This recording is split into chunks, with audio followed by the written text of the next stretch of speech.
Esse é o quadro Conversa com Ela, do coletivo Ela, Educação e Liberdade para Aprender. É um prazer novamente te receber aqui na minha casa e obrigada por receber a gente aí na sua casa. Hoje a gente tem um convidado que já esteve aqui conosco num outro momento e que, não por coincidência, a gente chamou novamente depois de exatos um mês. Nós fizemos o outro Conversa com Ela com o Dr. Dimas, no dia 26 de maio, que eu errei a beça naquela live, inclusive, a data, né? Me perdi a beça na data. No dia 26 de maio de 2020, nós fizemos o primeiro Conversa com Ela e hoje nós estamos recebendo novamente o Dr. Dimas aqui, com algumas informações. Ele falou muito na nossa live, e ele vem falando também em outras ao vivo que ele vem fazendo, sobre a criatividade nas políticas públicas. E aí, então, a gente decidiu fazer essa segunda live sobre esse tema, a criatividade nas políticas públicas. Eu quero falar para você que está aí chegando, que meu nome, né? Deixa eu me apresentar para quem não me conhece. Eu sou a Graciane Volotão, sou professora supervisora do município de São Gonçalo e também do município de Armação dos Búzios. Atualmente estou permutando no município de Itaboraí com a matrícula de Armação dos Búzios. Esse é o Conversa com Ela, do coletivo Ela, Educação e Liberdade para Aprender, e a gente tem para você, para disponibilizar, para você ter acesso às nossas redes sociais, nós temos a nossa fanpage, o nosso YouTube e o nosso Instagram. E eu quero dizer que no dia 26 de maio, com o Dr. Dimas Gadelhas, nós fizemos a nossa primeira conversa e ele se apresentou como um homem nordestino que veio morar em São Gonçalo, contou que é pai e se apresentou também como gestor público. Nesse dia dessa conversa, nós falamos sobre diversos assuntos da cidade. Conhecemos a pessoa, Dimas Gadelha, e se você perdeu esse ao vivo, você vai até o canal do YouTube e vai assistir. Eu quero dizer que nesse dia nós conseguimos alcançar pela live no Facebook 8.500 pessoas. Também tivemos a oportunidade de ter 5.000 visualizações, 101 curtidas e 233 comentários nessa live que nós fizemos com o Dr. Dimas. No YouTube foram mais de 50 pessoas, assim como no Instagram, com mais de 50 visualizações. Então, a gente já sabe que ele é um profissional da saúde, que ele atuou como médico plantonista em postos de saúde, prestando consultas, exerceu cargos de apoio técnico, em coordenação, foi diretor de diversos equipamentos, foi secretário municipal de saúde em São Gonçalo, tem seu histórico como gestor público, mais de 47 equipamentos de saúde, 2 unidades municipais de pronto atendimento, as UMPA, um centro de imagem, o Espaço Rosa, voltado para mulheres no tratamento do câncer, clínicas da família, Mutondo, Barro Vermelho e Marambaia, além de academias de saúde, o laboratório municipal, ampliação da rede de saúde mental e bucal. Bem, já disse para você quem é o gestor Dimas Gadelha. Eu quero, então, agora que ele diga mais sobre essa gestão pública e diga como é que ele conseguiu fazer tantos equipamentos numa cidade que é considerada tão pobre. Se apresenta como gestor agora, doutor Dimas, por favor. Primeiramente, boa noite, Graciane. Boa noite. É uma satisfação enorme aqui estar com você. Você aí falou dos números da nossa audiência aí na poder ter compartilhado aquele momento com vocês e ter, assim, ter assistido tanta gente, né? Ter visto tanta gente. Então, primeiramente, obrigado mais uma vez por esse espaço. É sempre muito gostoso estar conversando sobre a cidade, sobre políticas públicas, sobre saúde, né? Sobre outras políticas aí que são importantes no dia a dia da população. Então, obrigado mesmo por esse espaço aí, a você que está nos proporcionando. Obrigado ao pessoal que está em casa aí nos assistindo, né? Pessoal que está dedicando aí um pedacinho da sua sexta-feira, final de sexta-feira, né? E sexta-feira é um dia que as pessoas gostam de se divertir, de relaxar um pouco. Então, ficar mais preso um pouquinho aqui com a gente para estar ouvindo ideias, né? Se informando, né? Participando aqui, porque é uma live sempre interativa, você sempre lê também as participações das pessoas, né? A cidade precisa muito disso, né? A cidade está precisando muito disso. Uma construção de todas as mãos, né? Todas as pessoas contribuindo para que a gente possa atingir aí o máximo de pessoas possível, que é uma cidade grande, uma cidade muito heterogênea, né? De vários grupos diferentes, né? Então, a gente precisa estar ouvindo essa cidade, precisa ter canais como esse aqui para estar dialogando a cidade, né? Você colocou aí a questão da gestão. Muita gente fala assim, porque o Dimas está na saúde há 15, 20 anos e a saúde de São Gonçalo não evoluiu. Primeiro que é mentira. Dimas não foi secretário de saúde durante 20 anos. Dimas foi secretário de saúde durante 3 anos. E a maioria dos médicos que se formaram comigo em 1998 estão trabalhando em São Gonçalo até hoje. Porque isso, você sabe que é profissional de educação, sabe que o profissional nessa área técnica, tanto da saúde como da educação, eles são muito utilizados no município. Então, você falou aí, eu atuei em diversas áreas, a gente sabe que o cargo que tem o maior poder de decisão no município é o cargo de prefeito, o segundo cargo, né, hierarquicamente abaixo do prefeito, é o de secretário. Então, eu só atuei como secretário de saúde durante 3 anos, né, um pouco mais de 3 anos, do meio de 2014 ao início de 2018. Né? Então, e durante esse período eu posso dar conta da saúde de São Gonçalo, pode me cobrar por esse período. Nos períodos anteriores e no período posterior não participei nada, não fizeram minha ajuda mais em nada, mas no período anterior eu participei sempre, conforme você falou, em cargos de apoio técnico ou de direção de unidade. São cargos que têm um poder de decisão diminuído. Mas, mesmo assim, eu tenho certeza que eu contribuí muito para a saúde do município, né? Conforme você colocou aí, todos os equipamentos que a gente inaugurou, mas é importante deixar isso claro. Gestão pública, né, é você se cercar de informação e você tomar a decisão correta. Então, você colocou aí, quando eu fui gestor da Fundação de Saúde, que era a saúde, que era responsável pela gestão orçamentária e financeira do município, porque sem recurso você não consegue fazer investimento, não consegue mudar, né, o modelo de gestão vigente. Então, eu observei ali que grande parte dos recursos do município, da saúde do município, já era um cobertorzinho curto, grande parte desses recursos iam para iniciativa privada, comprando o município serviços de baixa complexidade. O que são serviços de baixa complexidade? Consultas de especialistas, exames laboratoriais básicos, procedimentos de fisioterapia, procedimentos de baixa complexidade como um todo. Então, não era possível que um município grande, com uma população enorme, que exige serviços de alta complexidade, média complexidade, estivesse gastando quase todo o seu dinheiro em serviço de baixa complexidade. Então, o que a gente começou a fazer? Como o serviço de baixa complexidade é serviço barato de se fazer, né? Porque uma consulta médica basta você contratar um médico, um especialista, para você prestar aquela consulta. As clínicas de fisioterapia são clínicas que você pode equipar as unidades de saúde para fazer as fisioterapias de complexidade. Então, nós saímos inaugurando, implantando na rede própria e trazendo esse recurso de volta.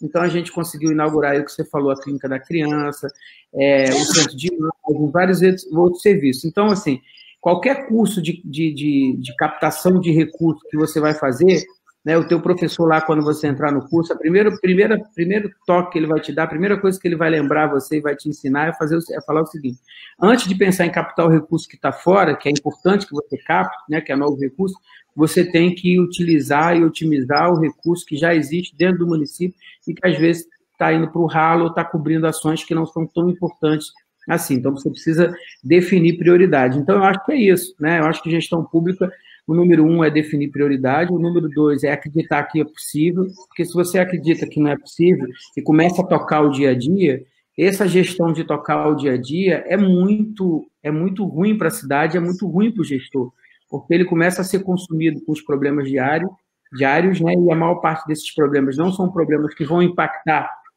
a médio e longo prazo, né? Então, você precisa sair dessa boca do furacão e dizer o seguinte: olha, essas coisas que eu estou resolvendo aqui são coisas que não vão trazer diferença, não vai fazer diferença para essa minha gestão, nem para a qualidade da gestão, nem para a entrega de serviço para a população.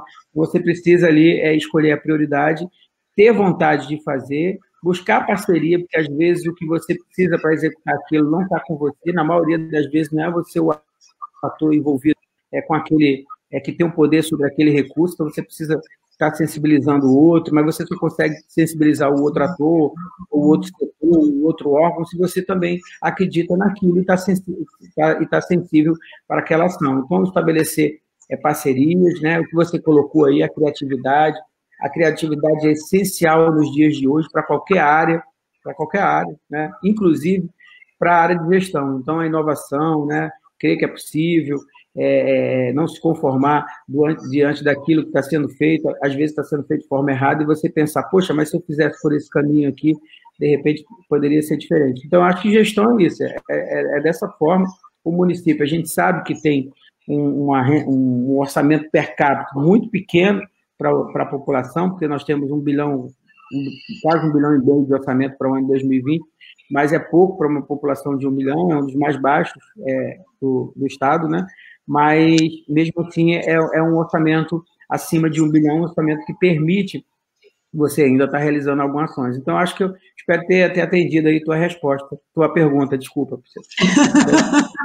Então, a escolha do termo criatividade é porque a gente fez tipo uma análise de conteúdo, né? E vimos que você usa bastante esse termo criatividade nas suas lives, e foi o que acredito que mais marcou a sua história como gestor público. Diante de tantos desafios, você teve que usar de criatividade para poder ir construindo a sua história aí na gestão pública. Então, eu queria falar uma coisa aqui nesse momento sobre o que aconteceu ontem, e aí eu queria dividir isso com você e com quem está nos assistindo nesse momento.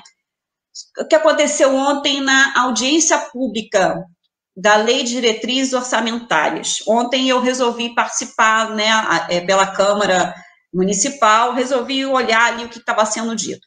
Eu me surpreendi, eu queria compartilhar isso aqui com vocês, eu me surpreendi vendo vereadores e secretários falando sobre flexibilização dos estacionamentos e flexibilização também do comércio, inclusive dizendo que tinha que aquecer a questão do comércio no centro de São Gonçalo, visto que no centro de Alcântara o comércio já estava caminhando muito bem. Me causou muita estranheza essa forçação de barra em relação à questão da flexibilização e também informações de que os leitos estão vazios, de que não existe mais a necessidade os leitos dos dois hospitais, tanto lá do Hospital das Freiras como do Hospital Municipal Pronto-Socorro, estão vazios de atendimento do Covid. Isso me causou estranheza. E eles falavam, inclusive, que os números estavam diminuindo e que não precisava mais se preocupar com a Covid, que o município estava muito bem. Eu fiquei, não só com estranheza, mas fiquei muito indignada e comecei a participar da audiência, fazendo algumas perguntas. E resolvi pesquisar, então eu quero dividir com vocês aqui o que eu pesquisei em relação a isso. No dia 26 de maio, quando nós estivemos juntos aqui numa live com o Dr. Dimas, nós tínhamos como informação 6.985 casos suspeitos, confirmados eram 1.224, e tínhamos já confirmadas as mortes de 152 pessoas. Ontem, no dia da audiência, que eu estou me referindo a vocês aqui, contando para vocês, haviam 3.726 casos confirmados e 348 óbitos.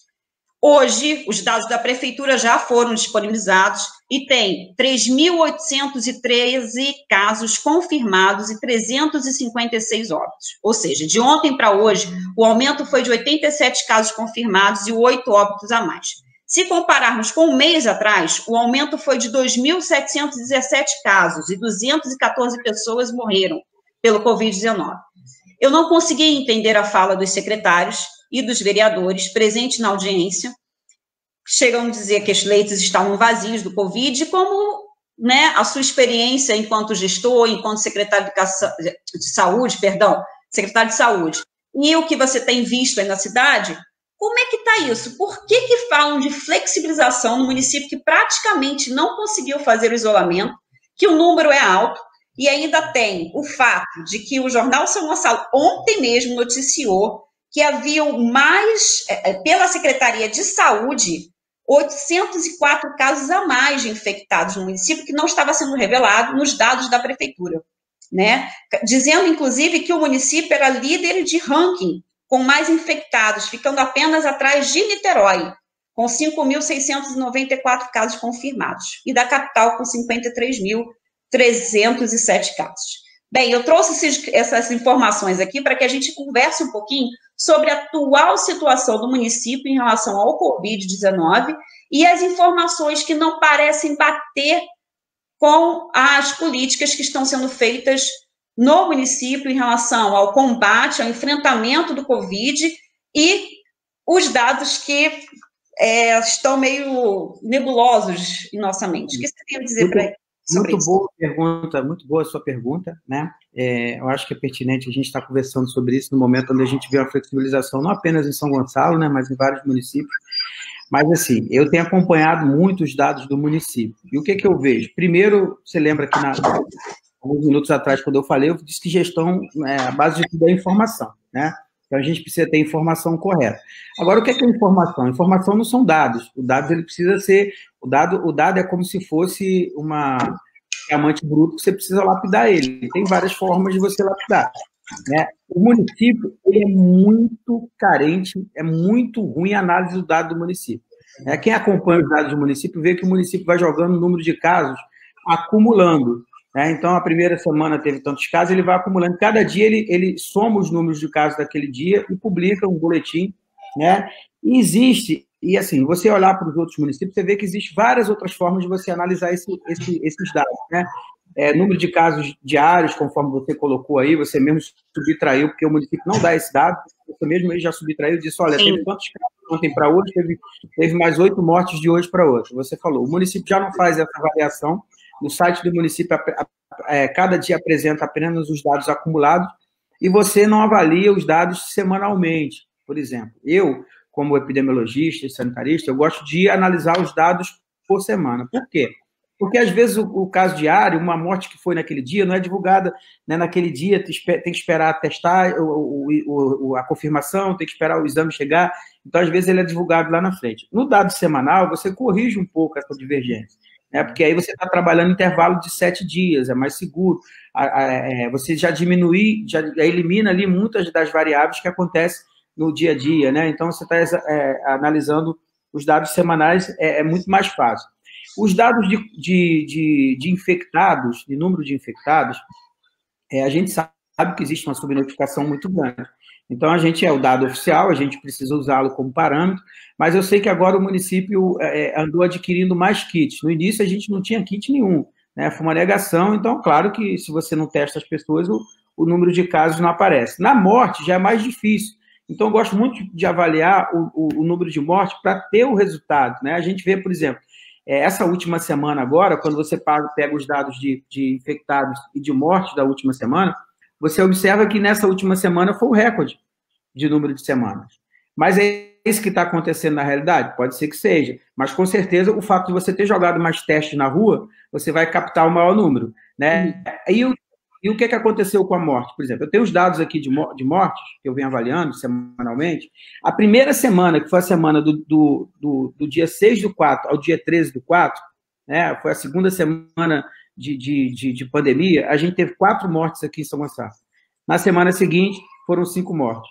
Depois a gente passou a ter 11 mortes. Depois a gente passou a ter 10 mortes. Quando a gente estava tendo 10 mortes por semana, né, a quarentena, o pessoal estava em cima da quarentena, o prefeito estava jogando decreto, trancando o município, e aí você falou que nós já tivemos 8 mortes só no dia. Você falou 8, e quando a gente estava com 10 mortes, a gente estava lá no pico lá da quarentena, que estava sendo mais rígido, né, cobrando mais. Aí a gente pulou para 26, pulou para 33, pulou para 52, e chegamos no nosso pico, que foi na última semana de maio. Nós chegamos a 57. 57 o número de mortes semanais. Depois a gente caiu para 49 na semana seguinte, deu uma reduzida para 36, e na semana passada eu avalio os dados de segunda a segunda. Porque domingo a prefeitura não libera os dados, o pessoal da Vigilância de Saúde parece que trabalha no domingo. Então, eu avalio de segunda a segunda. Na semana passada, a gente houve aumento de novo. Mas houve aumento, presta atenção, houve aumento de 36 para 45. Só que se a gente pegar o primeiro mês inteiro, mês de abril quase inteiro, né, 35 já é o terceiro ou quarto maior número de quantidade de morte por semana. Então, assim, a gente está no platô da doença e está flexibilizando. A gente flexibilizou porque a gente está avaliando a questão da taxa de ocupação, né? A taxa de ocupação dos leitos não é o único critério para você avaliar e começar a flexibilizar. Não é o único critério, né? Até porque a gente tem que ver quais são os critérios que estão internando o paciente. Se está deixando o paciente com falta de ar em casa, mesmo porque ele está saturando... você vai ter taxa de ocupação mais tranquila. Se você só está internando os graves, então tem que ver qual é o critério que você está colocando esse paciente no leito. Porque eu conheço pessoas, né, que chegaram na unidade, não estou querendo colocar nenhum terror aqui, não estou querendo ser irresponsável, mas chegaram na unidade com falta de ar, saturando 92, 91, e mandaram ele para casa, entendeu? Quando seria, já que tem leito vazio, seria mais, do ponto de vista da segurança, mais lúcido deixar esse paciente internado, né? Então, a gente precisa analisar isso. Não dá para analisar só olhar para dentro do hospital, o leito está vazio.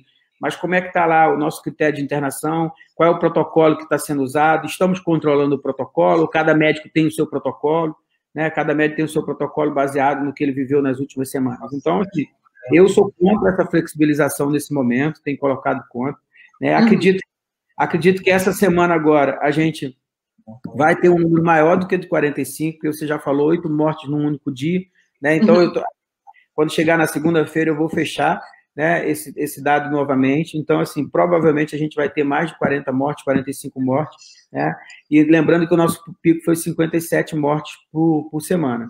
E, além disso tudo, tem aí a questão agora que nos deixou com dúvida, porque o próprio Estado andou dizendo aí, segundo a reportagem do Jornal São Gonçalo, que o município está ocultando dados ou está passando dados errados, né? Então, assim, é momento ainda da população, a gente sabe que a gente está cansado, está saturado, né? A gente sabe que o isolamento traz outro tipo de problemas, mas é muito triste a gente ver, por exemplo, hoje eu recebi uma ligação de um amigo que o parente dele está com 44 anos, não é diabético, não tem hipertensão, não tem comorbidade nenhuma, e está entubado lá no hospital Sancorde, entendeu? Então, assim, é triste a gente ver isso. Então, eu acho que é momento da gente continuar, sim, com cuidado, não é momento de relaxar. A gente a prefeitura precisa avaliar mais esses dados, né? O critério correto é que você experimente durante 15 dias redução do número de casos. 15 dias, porque a gente sabe que o período de incubação da doença, ou seja, o momento que você se infecta até você apresentar os primeiros sintomas, adoecer, né, são 15 dias. Então, você precisa ter 15 dias seguidos de diminuição de casos para você começar a flexibilizar, olhando, claro, que para o seu hospital tem que olhar também, porque não adianta flexibilizar com a taxa de ocupação alta, né? Esse dado que eles estão colocando é um dado que deve ser usado sim, né? Porque se a gente tem leito vazio, a gente tem mais segurança que as pessoas vão ser assistidas, mas também precisa saber qual é o critério que está se colocando, está disponibilizando esse leito para o paciente. Inclusive, teve uma fala que é bom até que as pessoas tenham a oportunidade até de ver, né? Ouvir o que aconteceu. Teve uma fala do vereador perguntando à Secretaria de Saúde o que seria feito com os equipamentos adquiridos e com os leitos, com o investimento que foi feito para atender o Covid, já que não existia, que existia um número reduzido. Eu fiquei assim, não é possível, está acontecendo algum... Eu vou perguntar amanhã, doutor Dimo, o que está acontecendo nessa história, que a gente está perdendo alguma informação. Eu cheguei a perguntar na hora como é que esses dados, baseado em que eles estavam falando que os números estavam diminuindo, se a gente estava vendo, né, nos próprios noticiários da prefeitura, que as notícias não eram de números reduzidos, e sim que os números estavam aumentando. Bem, vamos lá. Voltando, Graciane, só para complementar o que eu falo, aquela semana que eu falei, a última semana de maio, que foi o nosso pico, né, onde a gente chegou ao número máximo, mas para você ter ideia, nós tivemos 604 casos confirmados e 57 óbitos, né, que eu falei aqui, deixa eu ver, 57 óbitos. A semana passada, que terminou nessa segunda-feira, né, nós tivemos 602 casos confirmados e 45 óbitos. Então, a gente está no platô. A curva não caiu ainda. Não caiu. Então, assim, é o que você colocou aí. É importante a gente estar avaliando os dados, porque se a gente não avaliar os dados, vai ficar para trás, né? Assim, vai comer mosca. E aí, quando vê, já é tarde, né? Mais pessoas já morreram. E a questão que você colocou aí, a questão de ter criatividade na gestão, serve para aqui também, né? Serve para esse caso aqui também, né? Então, precisa ser criativo, começar a ver como é que avalia o dado. Olha, eu estou vendo esse dado dessa forma, mas se eu cruzar com esse outro indicador aqui, é de uma outra forma, né? Então, isso é muito importante de ser colocado. Isso. Então, vamos falar sobre a criatividade, já que você puxou esse assunto. O que é criatividade nas políticas públicas? Isso é possível em São Gonçalo? O que a gente pode estar trabalhando nas crises, né? A gente fala de crises. Todo governo, todo momento, cada momento tem sempre crise, né? A gente tem sempre uma crise ou outra. Nesse momento, a gente está numa crise generalizada, política, sanitária, né? E tudo mais. Agora, a gente sabe que existem sempre muitos desafios com o gestor público. Então, quando você fala de criatividade, você fala exatamente de quê? Fala para a gente, o que é isso? Olha só, é você olhar para aquela situação, né? Para aquela realidade, e você pensar em fazer diferente, porque diferente você tem um resultado melhor. Vou dar um exemplo aqui para você. Quando eu era secretário de saúde, né, você conhece a clínica do Barro Vermelho? Clínica da família do Barro Vermelho? Então, aquela clínica tinha sido alugada para ser um departamento administrativo. Né? A saúde, a gente tem as atividades fins, que são aquelas atividades que lidam diretamente com assistência, com cuidado ao doente, né, ao paciente, que atende pessoas, né, e temos as atividades meios, que são atividades administrativas que servem para organizar, regular, né, melhorar o processo de trabalho das atividades fins.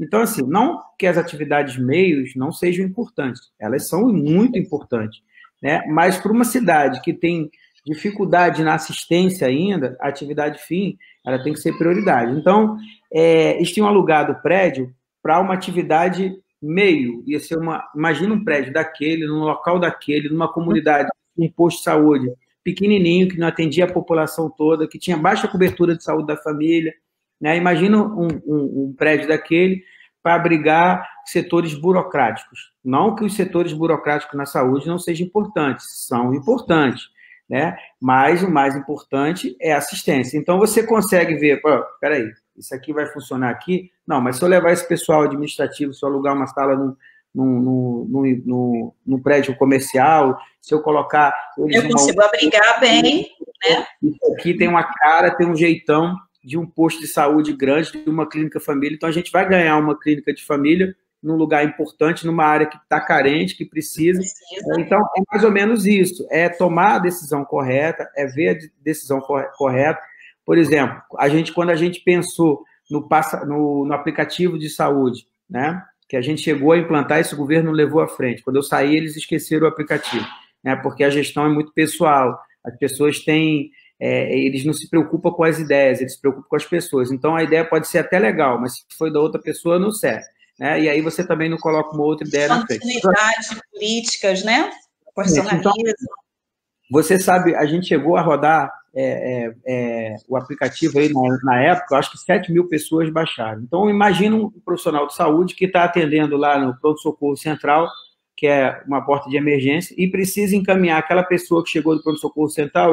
Você sabe que a emergência você atende, resolve o problema ali, mas a parte, depois você tem que encaminhar para o especialista para ele dar continuidade naquela investigação, naquele tratamento. Né? Então, às vezes, o médico está ali, ele não sabe onde tem um pneumologista, ele não sabe onde tem um oftalmologista, ele não sabe. E, às vezes, ele abriu o aplicativo durante o atendimento ali, ele tem essa informação de qual lugar tem cada especialidade, qual lugar tem cada procedimento.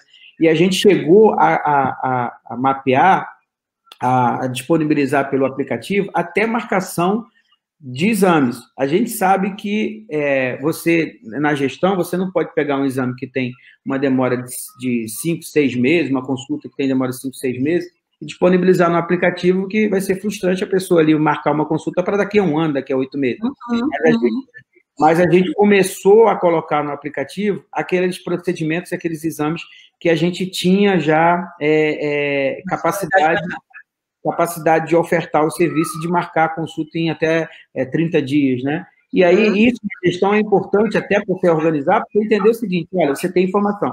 Essa especialidade aqui, eu estou tendo um tempo de demora de marcar consulta 15 dias, porque eu tenho 10 médicos, né? E nessa especialidade aqui, eu estou demorando 1 ano para marcar, porque eu só tenho um médico. Então, gestão significa você, de repente, diminuir aqui 2 médicos, ver 2 contratados e substituir ele por outra especialidade, para você poder fazer essa gestão dessa fila de forma mais igual.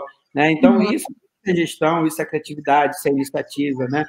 Então, eu acredito que quando você colocou crise aí, eu acredito que um momento de crise é um momento sempre onde a criatividade das pessoas aflora, ainda mais no Gonçalense. Se você sair na rua aí, você vê na informabilidade do comércio aí, como o Gonçalense é criativo, é empreendedor. Então, você tem que usar essa criatividade também na gestão pública. A gestão pública também não pode você entrar na prefeitura de hoje, né, e ser o mesmo cenário, né, o mesmo departamento, a mesma instituição que foi em 98, né, porque eu comecei a frequentar a prefeitura quando eu me formei em 98, e eu entro na prefeitura e vejo o mesmo cenário, a mesma paisagem de que é em 98, né, de que era em 98. Então, você não se apropriou muito de tecnologia, de criatividade, você não mudou, né, e a vida da gente tem que... Tudo no universo muda, né, e a gestão também tem que se apropriar desses conhecimentos.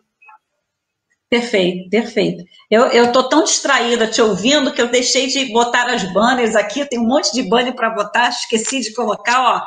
Não deixe de curtir a nossa fanpage, a gente está com 3.280 curtidas, 3.478 seguidores, de forma totalmente, assim, orgânica, então a gente pede que você curta, que você compartilhe a nossa página, também se inscreva no nosso canal do YouTube. Essa live de hoje, a primeira, hein? É a primeira que a gente está fazendo concomitante. A gente está fazendo aqui e também no YouTube. Então, você vai ter a oportunidade também de ver pelo YouTube. Então, vamos lá. A gente já está com bastante gente aqui participando. Deixa eu ver se eu consigo dar conta dessas informações aqui. Como eu falei, já tem o Moisés, a Maristela, a Hanna, a Maria, a Ellen, a Andréia, o Bruno Rodrigo Ribeiros, a Vanelli, nossa companheira aí, Vanelli Chaves, boa noite, queridos, falando aqui com a gente também. A Agne, boa noite. Andréia Rosa, gostei muito da outra live do Dr. Dimas, ansiosa por esta, que bom. A Graciane também está aqui, Graciane Rocha, Aparecida Rezende. E aí nós vamos... Obrigada a todo esse pessoal aí que está nos assistindo, hein? Valeu mesmo. Obrigada mesmo. E vocês podem perguntar, ok? Se vocês tiverem alguma pergunta, eu vou passar para a questão das perguntas aqui. Olha, peraí, Vanelli coloca aqui, importante demais, Dimas tem formação e experiência prática em gestão pública. Sim, com certeza. Kleber também está aqui, Pereira, Osvanir, Rodrigues também está aqui com a gente. Bem, boa noite, companheiro. Gustavo Costa também está aqui, dando... Boa noite para o Dimas, Sheila Pereira, vamos lá, eu quero ver perguntas aqui, gente, para poder a gente conseguir colocar mais interatividade aqui. Boa noite, Dimas e Graciane, Dimas é um ser humano incrível, merece tudo isso, um excelente gestor. A Regina Meville coloca aqui para a gente, Célia Pereira Ramos também está aqui conosco. Espera aí, vamos lá. Sandrão da Praia coloca aqui, ó, campeão em gestão pública, pessoal participando. Boa noite. Vamos lá, boa noite. Vamos pergunta, gente, vamos para pergunta. Todo mundo dando boa noite, Edson Silva, Herbert Freitas, Luiz Paiva, vamos lá. Professor, o que você acha da eleição de direção de escola, mesmo que através de lista tríplice? Bem, a pergunta era para o Dimas, mas eu vou responder. Luiz Paiva, sou totalmente contra essas indicações que acontecem na prefeitura, na Secretaria de Educação e também nos postos de saúde. Vou aproveitar e dizer também nos postos de saúde. O que acontece hoje é totalmente antidemocrático, injusto e altamente arbitrário, né? De colocar os diretores dos postos de saúde, os diretores de escolas abaixo do vereador, tendo que fazer, só fica no local se for, como é que a gente chama? Se for coerente, não, se estiver sintonizado com o executivo. Isso não é política pública, isso é indecente, é imoral o que acontece. A gente tem toda hora professores nossos sendo tirados e colocados de cargo de direção, como se trocasse de camisa, desrespeitando a comunidade escolar. Então, eu sou totalmente contra, eu penso, sim, que deve acontecer uma eleição, sim, consultando a comunidade e que seja mantido o gestor público durante aquele tempo, para que ele faça um bom trabalho, que ele dê continuidade ao que a comunidade deseja que seja feito na sua escola ou no seu posto de saúde, tá? Espero ter respondido. Neide Salles da Silva, meus parabéns, admiro muito você.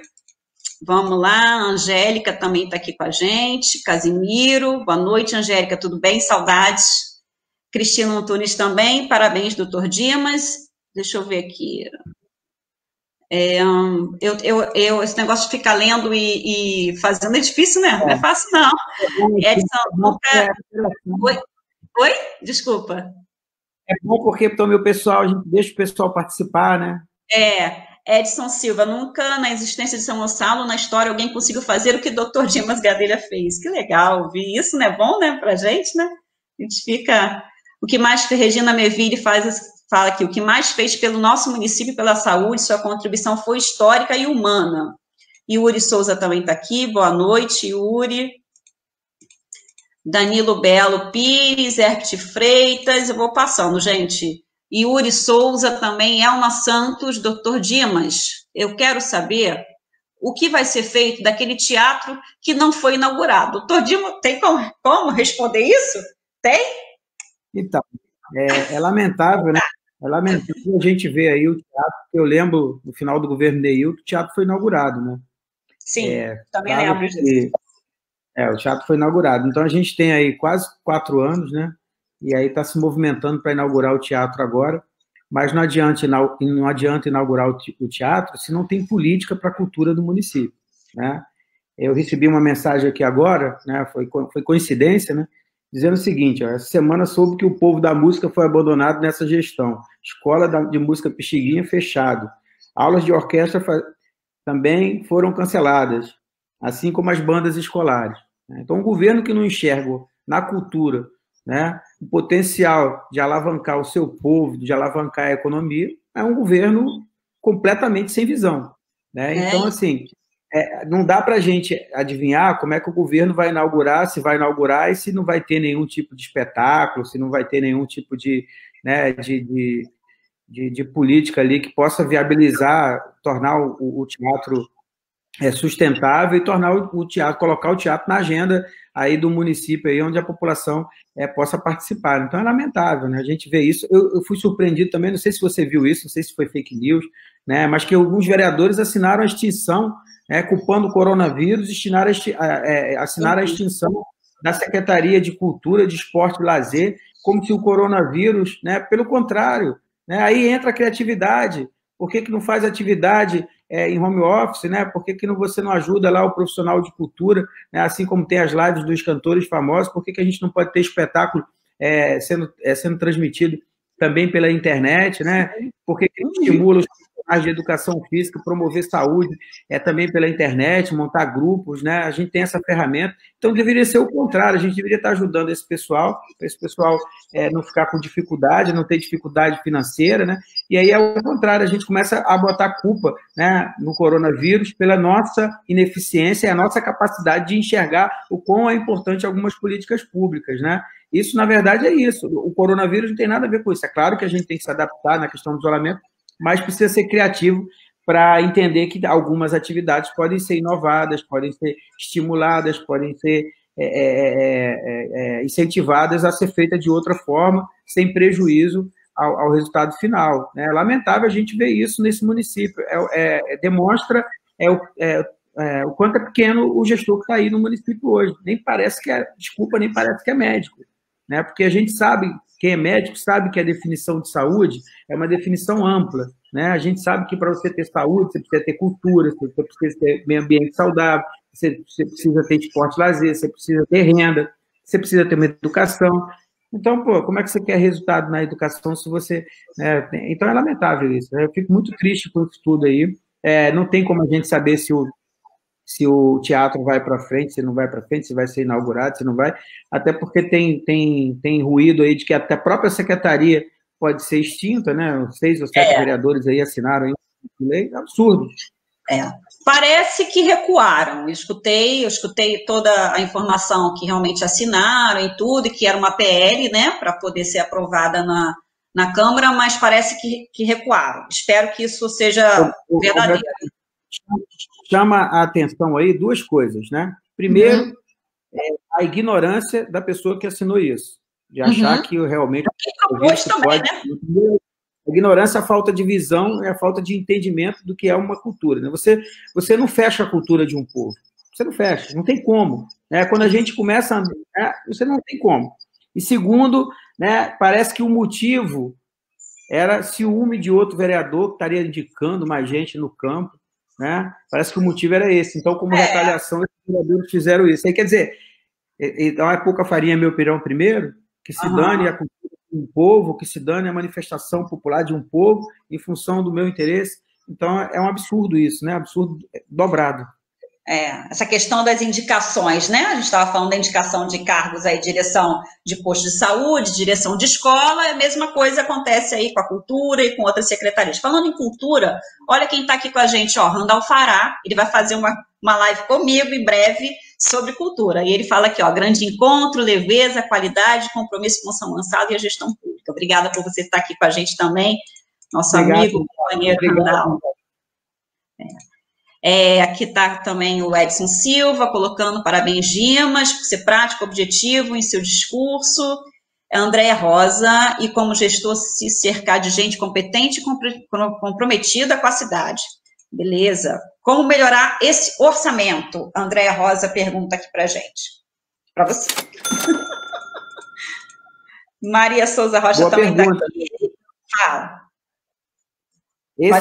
Esse é o grande desafio do próximo gestor, né? É encontrar possibilidades dentro do próprio orçamento para fazer mais com pouco e, segundo, aumentar o orçamento, né? Aumentando as receitas. Eu acho que tem que ter um escritório, tem que ter um departamento focado em Brasília só para a construção de projetos, para captar recursos em Brasília. A gente sabe que Brasília tem muito recurso. Tem que ter uma boa relação, sair de São Gonçalo, correr atrás dos deputados federais em Brasília, tem que ter uma boa relação com os deputados federais, tem que construir essa parceria com os deputados federais para que possa trazer recursos para o município. Então, assim, é um conjunto de ações que precisa ser startadas de imediato. Pode usar o consórcio, porque a gente sabe que o município está inadimplente em algumas situações, e aí alguns projetos não vêm por conta dessa inadimplência, então tem que estimular o município como grande, como uma força política que tem, porque somos mais de 660 mil eleitores, então estimular o consórcio, porque no consórcio você pode fazer projetos e aí está recebendo esse recurso, né? Então, é uma série de ações, né, para que a gente vê o município fazendo exatamente o contrário, se isola, né, não vê parceria política, eu acompanho as emendas do município, o município recebeu pouquíssimas emendas esse ano, então, assim, é triste a gente ver o município nesse marasmo, ao dia, ao vida, ao azar, nada acontece, não tem estímulo para nada, né, e vamos tocando o dia a dia desse jeito que tá bom. Meio que empurrando com a barriga, né? Vai empurrando os problemas e situações. A Leila Araújo também está aqui com a gente. Boa noite, obrigada pela sua presença aqui na nossa conversa com ela. Sandrão da Praia está aqui. Vamos lá, bastante gente falando que te conhece, que sabe da sua gestão, que conhece que você é o mais preparado. Lesley Figueiredo. Tudo bem, Lesley? Que saudade, quanto tempo. Os óbitos podem não ser do dia, podem ser óbitos que estavam em investigação. Ela coloca aqui. Mas, acrescenta, mas não temos motivos para flexibilização. Eu também entendo isso, assim. Olha que eu não entendo de saúde, não. Não é hora de exatamente flexibilizar, que a gente colocou aqui. Fica em casa. Fala, doutor Gemas. Foi exatamente o que a gente falou aqui, né? Que analisar esse dado só pelo dia, a gente acaba sendo contaminado por essas variáveis aí, né? Eu coloquei que às vezes demora o óbito ser confirmado, né? E a gente avaliando por semana, né, já diminui um pouco essa interferência, não que não existe, porque às vezes também tem óbito que passa de período de investigação de uma semana para outra, mas já fica mais tranquilo, mais seguro de você analisar, e a gente não vê o município fazendo. A Lesley é craque nisso, em analisar dados, né, analisar indicadores. A Lesley tem essa competência, e ela colocou aqui realmente que não é momento de flexibilizar, e eu acho que é isso mesmo, né? Agora, a gente sabe também da dificuldade financeira que o município, que os municípios têm, né? São Gonçalo é um município que menos de 15% da população tem taxa de ocupação. Está trabalhando, está empregado, né, de forma formal. né? É um município que mais de 35%, segundo dados do IBGE, mais de 35% da população vive com menos de meio salário. Não é um salário, não, meio salário. Né? E é um município que não tem um programa de transferência de renda, como um projeto de renda básica. Ah, somos pobres, não dá para fazer? Dá para fazer, precisa ter vontade política. Né? São Gonçalo tem ROD também, é pouquinho, mas tem. Mas você imagina que se a gente pegasse aí o ROD que ano que vem, a previsão orçamentária dos ROD de ano que vem é 36 milhões. Eu sei que você gosta desse tema e já vou falar. A questão da renda básica. Se a gente pega esses 36 milhões e dá uma bolsa, por exemplo, de R$150, né? A gente está falando aqui de quantas pessoas a serem atingidas. Ó, 36 por 150, nós estamos falando de 24 mil pessoas a serem atingidas. Então, assim, você não consegue ter uma política pública que atinge o maior número de pessoas se você não começar pelo início. Né? Então, assim, vamos começar pequeno, vamos começar com um programa de renda básica para 5 mil pessoas, depois a gente amplia para 10 mil, conforme o orçamento for melhorando, depois, conforme a gente for fazendo as alterações e sobrando e captando mais recursos, vamos aumentando para 15 mil. É super necessário isso numa cidade como São Gonçalo, onde as pessoas têm dificuldade de viver o dia a dia. Né? Assim, as pessoas não têm recurso para se alimentar. Saiu uma pesquisa agora, foi até o Randall que me mandou, 70% das pessoas que estão recebendo o auxílio emergencial do governo federal estão investindo nesse auxílio com comida. Né? Então, você vê, 70% estão investindo nesse auxílio com alimentação. Então, você vê a dificuldade que a população está tendo. Então, a gente entende isso tudo, mas é necessário o município, eu sempre digo isso, né? O município tinha uma programação orçamentária e financeira a ser cumprida. Né? Ocorreu um imprevisto, né? Ocorreu o imponderável, né? Aconteceu a pandemia.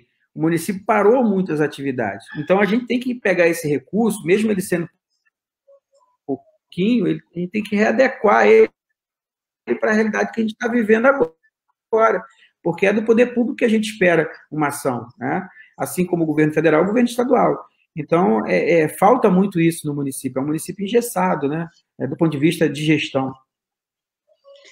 Então, a questão do auxílio emergencial, a gente sabe que algumas pessoas estão recebendo. Eu recebi em live aqui, a gente tem conversado com muita gente, né, através dessas conversas aqui. E eu recebi algumas pessoas perguntando sobre como é que era que funcionava, por que estava sendo negado para um, negado para outro, o que o município estava fazendo com isso. Eu queria que você falasse um pouquinho do que é o auxílio emergencial e do que é a renda básica, que inclusive você teve a oportunidade de fazer uma live com o nosso querido Eduardo Suplicy, que é o cara da renda básica, né, para poder falar um pouquinho mais sobre isso, para que as pessoas entendam o que é isso, por que o PT, por exemplo, que é o Partido dos Trabalhadores, fala tanto da renda básica, né, e o que a gente pode dar de informação para que as pessoas saibam a diferença e vejam, inclusive tem agora um projeto de lei, né, tentando passar para que a gente consiga lá na Câmara dos Deputados, tentando ver se a gente consegue colocar essa renda básica por mais tempo para as pessoas, certo? Fala um pouquinho sobre isso.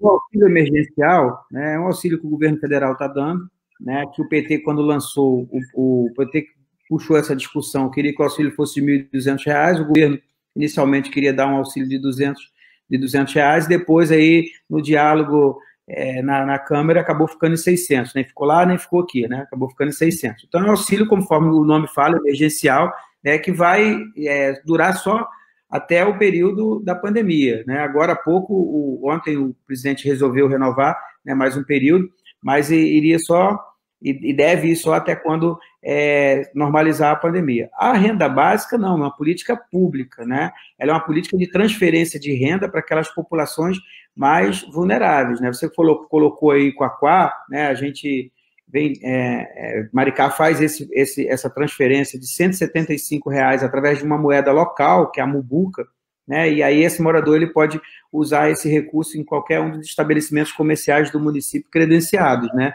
Então, isso é uma criatividade. Você poderia dar o recurso em real, o cara sair de Maricá e gastar o dinheiro em Niterói, não estava ajudando, né? Não estava fazendo aquele efeito que a gente sabe que a economia tem, quando você dá o dinheiro na mão das pessoas, elas precisam consumir, né?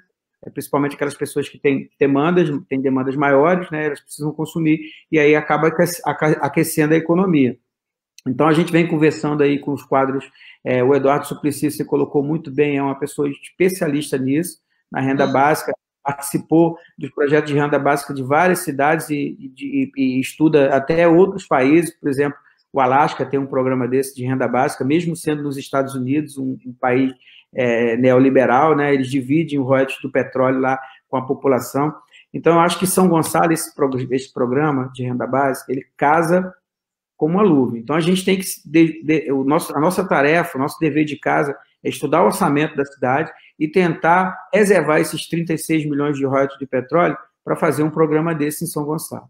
Né? Olha, nós vamos tocar a cidade aqui, a operação da cidade, o custeio da cidade, né? O dia a dia da cidade, nós vamos tentar tocar com esse recurso aqui, vamos ver o que a gente pode economizar para estar usando os 36 milhões, que vai dar em torno de 2 milhões e pouco por mês, né? 36 dividido por 12 dá 3 milhões, né? Vai dar em torno de 3 milhões todo mês na população mais pobre, né?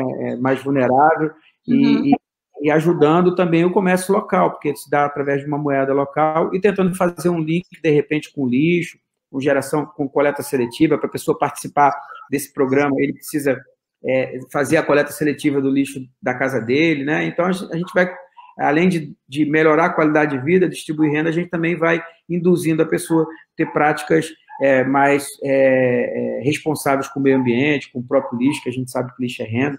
Então, essa conexão de políticas públicas, né, que a gente chama de intersetorialidade, você usa muito isso na educação também, né?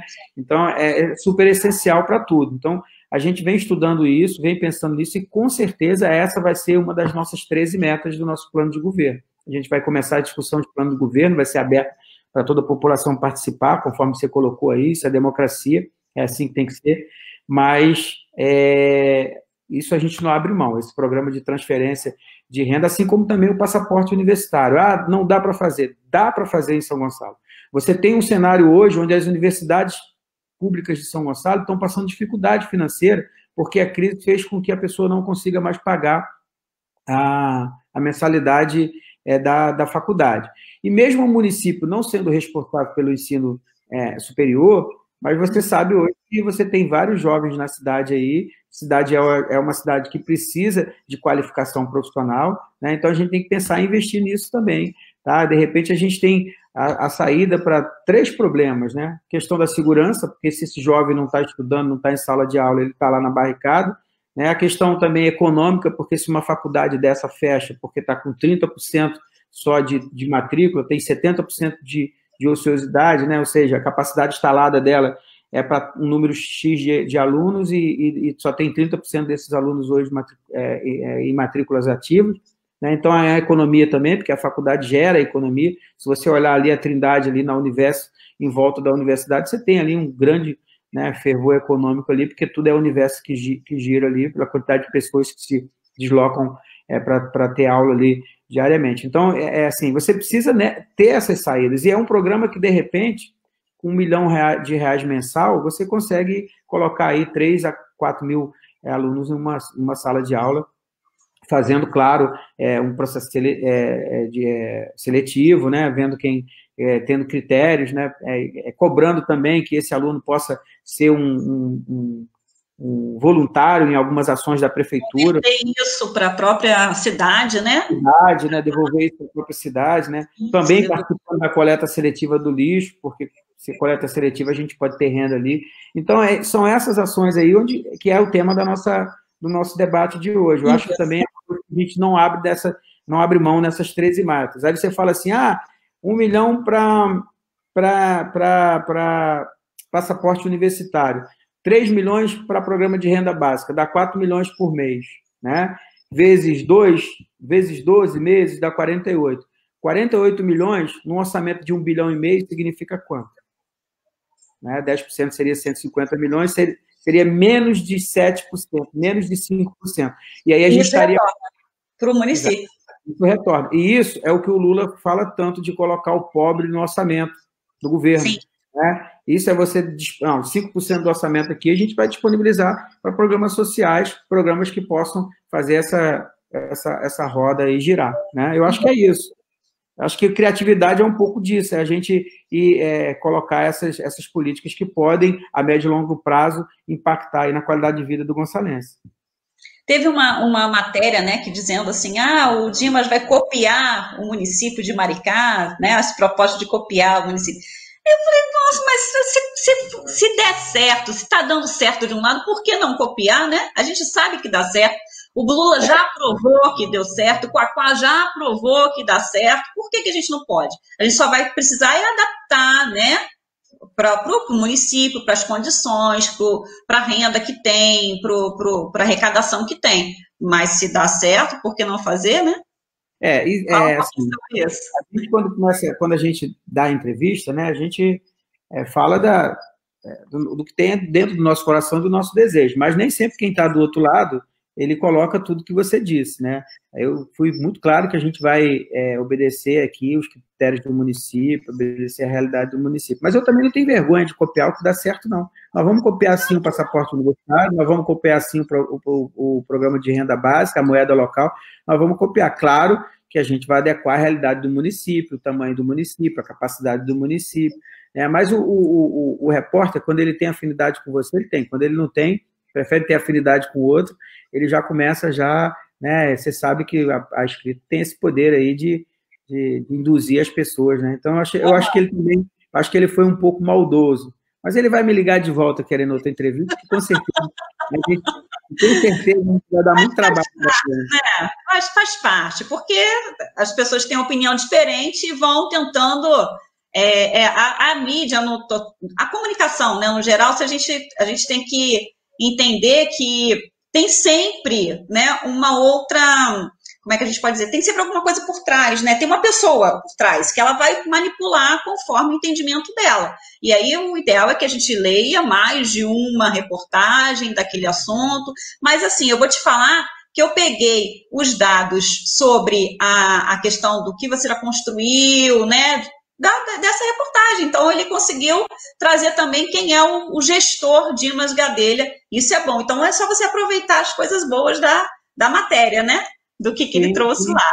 Isso é bom, isso é bom. É melhor você copiar. Eu lembro do debate de 2018, né, na eleição de prefeito, onde os dois finalistas, os dois pré-candidatos que foram ao final da eleição, segundo turno, né? Eu lembro de uma pergunta que fizeram sobre o lixo, né? Você, como prefeito, qual é o seu plano para o lixo? E aí eu lembro exatamente, né, das respostas dos dois candidatos. Um disse que ia fazer uma nova licitação e o outro disse que ia chamar a empresa e ia cobrar mais da empresa. Eu falei, gente, é essa visão que esses dois pré-candidatos têm sobre o lixo do município, né? Assim, o lixo é um potencial que a gente tem, a gente precisa ter um grupo estudando o lixo, porque São Gonçalo é uma cidade com muito lixo, né? E às vezes o problema de um cenário é a solução de outro, né? Então, imagina esse lixo todo da cidade sendo transformado em renda para o município. Dá para fazer, dá para iniciar a fazer, dá para começar a gente pensar nisso, né? Na coleta seletiva, começar a incentivar isso, pagar realmente para essas famílias mais pobres, estimulando, porque a gente sabe que, né, a renda é uma forma de você, como é que se diz, induzir costumes, né? Então, o sujeito sabe, se ele separar aqui o lixo dele, no final do mês ele vai ter um botijão de gás, né? No final do mês ele vai ter um desconto do IPTU, né? Então, ele vai começar a ter aquele ato ali, vai começar a ser frequente na vida dele, virar hábito, exatamente. Perfeito, perfeito. Vamos lá, a gente tem aqui também a Nilva, a professora Nilva está aqui com a gente, tudo bem, professora Nilva? Temos também Marcelo Laranjeira, seriedade e compromisso com a nossa cidade, é isso mesmo, vamos caminhando. Odilon, companheiro também, tudo bom? Saudade, dá um abraço em Márcia. Leslie confirma aqui, ó, Figueiredo está confirmando exatamente. Fátima Lima também está sempre por aqui, muito obrigada sempre por estar nos assistindo, participando das nossas lives. Fátima Alves, Abreu também está aqui conosco. A Aparecida Rezende, o Odilon já falamos, né? Vamos lá. Leslie falou mais alguma coisa aqui, ó. Ela acrescenta, ó. Faltam alguns cruzamentos e algumas variáveis nos dados. Como você disse, ela sabe do que ela está falando, não é isso? Ó, eu não consigo falar esse nome. Agni Shakti, né? É a nossa amiga Val. Mas ela botou esse aqui eu não consigo. Dimas, além de ser um excelente gestor, tem integridade moral e política. A Sheila Siqueira também está conosco aqui, de Figueiredo, Fátima Abreu, dando palmas, Marcos Antônio, testagem... Oi? Testagem do Jardim Catarina, ela falou alguma coisa aí do testagem do Jardim Catarina. Uma outra coisa que eu queria colocar aqui, que eu tenho falado, né, e aí cai naquela questão da gestão da criatividade, né? Eu não sei o que a Leslie acha disso, a Leslie está participando aí também, e ela é mestre em saúde pública também, uma pessoa que tem tranquilidade para falar do tema, mas eu acho que como São Gonçalo a gente não conseguiu ter teste para toda a população, o ideal era que o Brasil inteiro tivesse testado todo mundo, né? São Gonçalo também. Como a gente não conseguiu priorizar isso, gastamos dinheiro com outras ações aí que têm seus benefícios contestados, né? Como túnel, como moto para fazer difusão de higienização de fumaça em vírus que está no ar e não que está na superfície, né? Mas, por exemplo, se a gente conseguisse reservar, né, dos kits que foram comprados, 3.000 kits, para fazer o inquérito sorológico da população.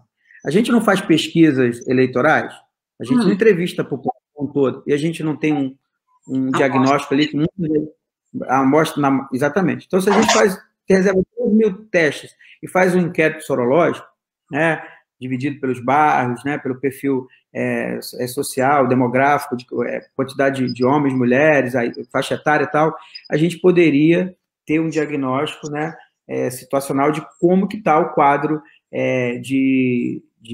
do coronavírus no município, sabendo quais são os bairros com que tem mais frequência, né, como é que está a circulação do vírus na cidade, e a gente poderia propor planejamento, políticas, né, e ações que fossem mais eficazes, né? Então, você vê que é só uma tomada de decisão simples, aí saíram testando aleatório, a gente não sabe, fizeram drive-thru, e separasse 3.000 kits só, que não é uma quantidade muito grande, a gente poderia fazer um inquérito sorológico, porque tem, né, equipes de saúde da família espalhadas no município, né, e dava para a gente ter um quadro melhor definido, né? Eu acho que seria super, principalmente para quem está na gestão, na condução da coisa, seria extremamente necessário ter essas informações. Sem dúvida. Então, eu vou acrescentar aí na questão da palavra criatividade, pesquisa e planejamento, né? Para a gente chegar na ação criativa da gestão pública. Acho que o que o doutor Dimas nos ensina hoje é isso. Olha, a gente precisa pesquisar, fazer o diagnóstico de que a gente tem de realidade, a partir da pesquisa fazer o planejamento e aí inserir um pouco a pitada de criatividade, que é a grande sacada aí do discurso do doutor Dimas aqui para a gente. Eu vou colocar aqui a leitura de um relato aqui da Regina Meville. Olha o que ela traz para a gente. Não tem sequer um programa para conscientizar a população. Muitas pessoas sem máscaras. É verdade. Eu vi as oportunidades que eu saí, eu vi isso acontecer. É muita gente sem fazer o isolamento, muitas pessoas na rua e aglomeradas na cidade. Filas de banco, agências de correio, um absurdo. Entrega de kits doados pela educação. Eu queria parar um pouquinho nessa fala dela aqui, doutor Dimas, para falar uma coisa. Na hora que você estava falando da questão do alimento, né, que a pessoa está pegando a renda, né, a emergencial e comprando alimento.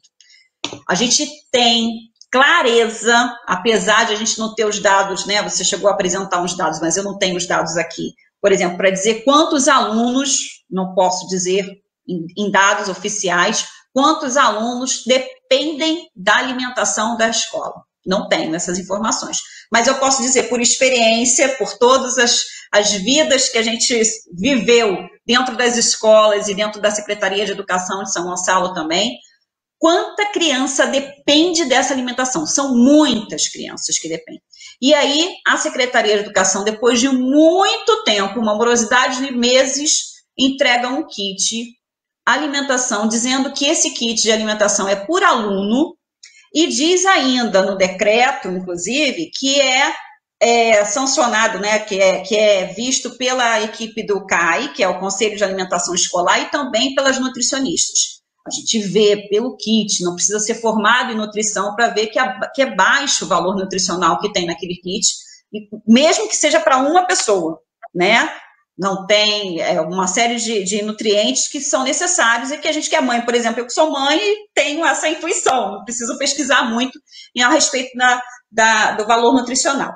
E aí entrega esse kit numa condição péssima, porque por mais que você diga que, não, teve fila, que estava todo mundo mascarado, que cada um levou a sua caneta, quer dizer, a pessoa não tem dinheiro para comprar o arroz, o feijão, o ovo, ela tem que levar a caneta, ela tem que fazer a reprodução dos seus documentos para comprovar que ela realmente é responsável daquele aluno, tem que levar os documentos xerocados, tem que levar a caneta, a sua própria caneta, tem que ir mascarado, enfrentar a fila para pegar um kit. Isso quando ela não tem que pegar duas condições, porque eu cheguei a ler isso em relatórios do Facebook de pessoas dizendo, eu tenho que pegar duas condições para ir e duas para voltar, parece que é uma música que eu conheço, dizendo para poder pegar um kit, parece até uma música, né?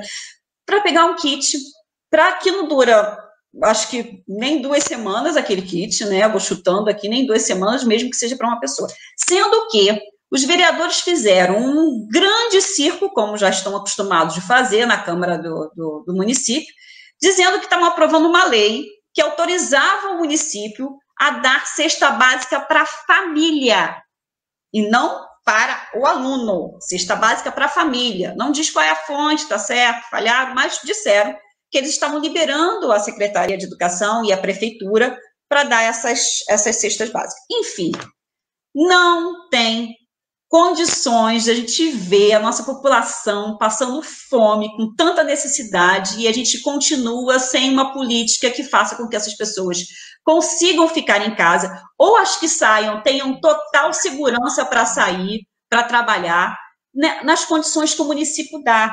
E aí, hoje, fala em flexibilizar, ainda para piorar nosso cenário. O que você tem a dizer sobre isso, doutor Gimos? Que eu falei muito, a entrevista é contigo. Eu acho que você já comentou tudo aí, né? A falta de um programa social, de proteção social aí para os mais vulneráveis, né? Esse programa de renda básica que a gente colocou, né? Se ele tivesse sido colocado em prática já no município, tivesse funcionando já, você não teria essa loucura toda aí que foi com relação à cesta básica, né? Eu acho que tudo que esse governo faz de forma errada. Até as coisas boas, quando na hora dele fazer, ele faz de forma errada e consegue estragar até um momento, né? Demorou demais a dar a cesta, né? A cesta já, quando começaram a distribuir a cesta, as aulas já tinham quase 3 meses já suspensas, né? Quando distribuiu, disse que organizou dentro da escola, mas fora da escola que estava a multidão, porque dentro da escola tem poucas pessoas, né? Distanciamento social deve ter 20, 30 pessoas lá dentro para receber a cesta, mas fora da escola foi uma loucura, a gente viu vídeos aí, eu mesmo publiquei na minha rede social, né? Não utilizou o pessoal da saúde, porque sabia que ia dar aglomeração, né? Você sabia da distribuição anteriormente, então você organizava, de repente, sei lá, por ordem alfabética do nome do aluno, alguma coisa assim nesse sentido, mas mesmo assim, aumentava o número de locais que fosse distribuir, usava outros equipamentos que não fosse apenas o da educação, o equipamento de saúde também, o esporte de saúde, né? E mesmo assim, se você percebesse que ia ter aglomeração, botava a galera da saúde lá, da atenção básica, né? Orientando o distanciamento social, chegava mais cedo, separando de metro em metro, né? Os locais onde a pessoa pudesse ficar na fila, distribuindo máscaras, que é baratinho, né? Máscara de tecido, orientando a população. Então, assim, é desastroso, é falta de visão, né? Assim, é um festival do que a gente tem que reclamar. Eu não gosto nem de ficar falando, porque eu não gosto de político que fica atacando e não propõe solução, né? Esse é a maior parte dos nossos políticos aqui da cidade, são políticos de atacar, mas não propõem solução. E aí, no meio desse ataque, a gente vê coisas, às vezes, desinformando a população, né? Nessa questão do coronavírus aí, o que eu vi de gente chegando dentro dos hospitais que foram fechados aí, em função de tabela SUS, né, hospitais de baixa complexidade, olhava para dentro do hospital assim, fazendo um vídeo na frente, dizia, olha, aqui com 7 milhões eu abro o hospital. Poxa, mas que responsabilidade é essa? Né? Sem ter um projeto, sem conhecer as diretrizes que cercam uma unidade de saúde, unidades essas que são ultrapassadas, né?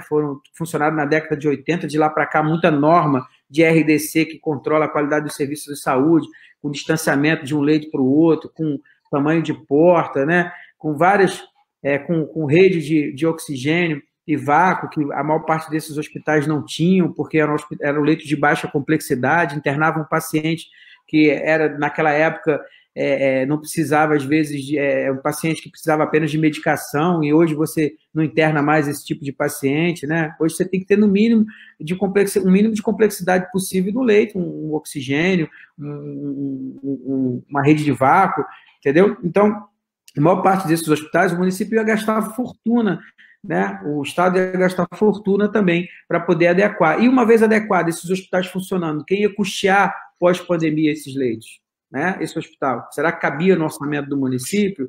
Né? Iria ser habilitado, cadastrado algum leito ali especial para o município poder receber um recurso a mais para poder bancar aqueles hospitais? Então, assim, as coisas não podem ser feitas assim de forma irresponsável, tem que ser feito de forma planejada, pensada. Talvez a melhor solução que a gente tivesse aí fosse ter usado os leitos, ter ativado os leitos da rede federal, que a gente sabe que na rede federal tinha mais de 1.200 leitos inativos.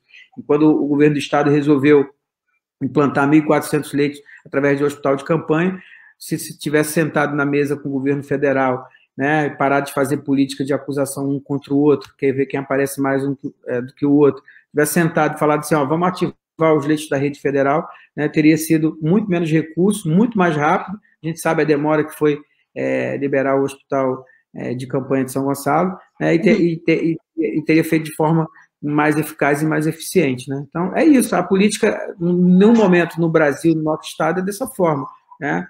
E aí a gente vê aí vários políticos da cidade procurando oportunidade para aparecer, porque não tem discurso, não tem conteúdo para colocar. Eu lembro, você deve lembrar também, há 3, 4 meses atrás, quando o governador veio inaugurar no Alcântara aquele programa lá, Segurança Presente, os políticos da cidade faltaram essa etapa para disputar quem era mais amigo do governador. Faltavam áudios aí no WhatsApp para dizer quem o governador estava atendendo. Hoje não tem mais um do lado do governador. Né? Por quê? Por que será? Então, pelo amor de Deus, né? A população também tem que começar a se informar, né? A procurar saber realmente o conteúdo, a história de cada um e quem tem capacidade, né? Para gerir isso. Porque a São Gonçalo não é para qualquer um administrar a cidade, não. Tá? Porque a gente tem aí, né, vou botar os últimos quatro prefeitos, a dificuldade que você ganha uma eleição em São Gonçalo, que é difícil, mas se governar a cidade, ninguém conseguiu governar até agora. Então não dá para mais arriscar, não. A gente vê aí, eu escuto aí as pessoas aí, porque teve 2 médicos, aí veio um 3º médico. Espera aí. Então a gente não pode eleger um tricolor, porque os 4, 5 últimos prefeitos eram todos tricolores. Eu sou tricolor. O tricolor não tem capacidade gerencial? Não, tem médico. Tem médico que tem capacidade gerencial e tem médico que não tem capacidade gerencial. Mas quando a gente foi votar num prefeito médico, votou porque ele era um bom médico. Né? O Charles era um bom pediatra, atendia todo mundo, era bonzinho. Bom médico nem sempre é bom gestor. Né? Bom professor nem sempre é bom gestor. Bom amigo, né? Bom religioso nem sempre é bom gestor. A cidade precisa de gestor. A cidade não precisa de pessoa boazinha que dá tapa nas costas do outro, não. E diz assim, eu sou teu amigo. Não, a cidade precisa de gestor. Né? Gestor. A cidade só vai sair, a gente só vai ver prosperidade na cidade quando a gente tiver um grupo de gestor na cidade.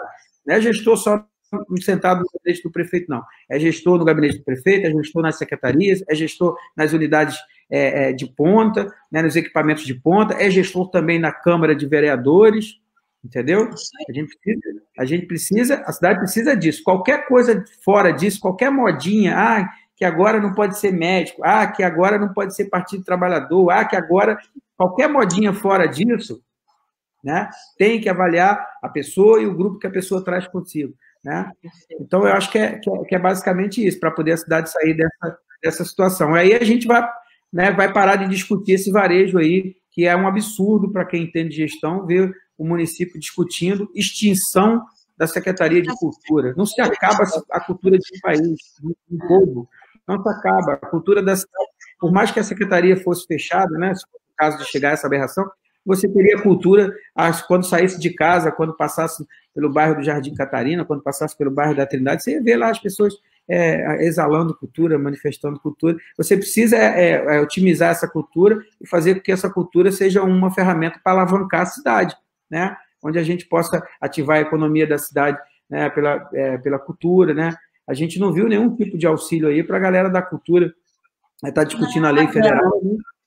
A gente, mas o município poderia ter um auxílio para poder essas pessoas continuarem sobrevivendo, porque essas pessoas geram emprego, né, elas geram renda, e elas poderiam estar fazendo suas atividades, seus shows, em casa mesmo, né? E transmitindo para toda a cidade. Se o município não tinha recurso, fosse atrás da iniciativa privada, das grandes empresas, e olha, adota aqui 10 né, profissionais aqui de cultura, você aqui tem um poder maior, adota 20, vamos fazer propaganda, o município vai divulgar, vai usar os seus meios de divulgação para divulgar a sua marca, mas, poxa, né, dá uma ajuda aqui para esse profissional. Então, assim, existe forma, isso é criatividade, isso é iniciativa, existe a coisa fazer. Ficar de braços cruzados e queixar da vida não resolve. Com certeza. Falou vários exemplos de criatividade aqui. Você tem que ter pego alguma coisa nessa informação, que foram vários. É uma aula que a gente está tendo aqui com o Dr. Dimas, hein? O Gustavo Costa coloca aqui, os bares da Praia das Pedrinhas, todos superlotados. No último domingo, um verdadeiro absurdo, a prefeitura permitir a flexibilização, uma verdadeira armadilha contra a população. Tá assustador essa possibilidade, né? Tem o Kleber aqui com a gente também, Pereira Ramos, Amaral Locutor, meu grande amigo Dimas Gadelha, chama aqui você, Sheila Siqueira de Figueiredo, eu também sou contra a flexibilização. A professora Nilva pergunta se houve flexibilização em São Gonçalo. Eu não sei nem se houve isolamento, né? Porque do jeito que está, Sheila está dizendo que não houve, respondendo aqui. Você sabe que a taxa de isolamento, né? Alguns municípios conseguiram, principalmente os municípios maiores, conseguiram, através de dados da rede de celular, ver o deslocamento das pessoas, né? E calcular a sua taxa de isolamento, né? O que todo município perseguiu era uma taxa de isolamento acima de 70%. Eu acredito aí, eu concordo com as pessoas, eu acredito que São Gonçalo não chegou nem quando a gente estava com um isolamento mais severo, a gente não chegou nem a 45%, 50% de taxa de isolamento, né?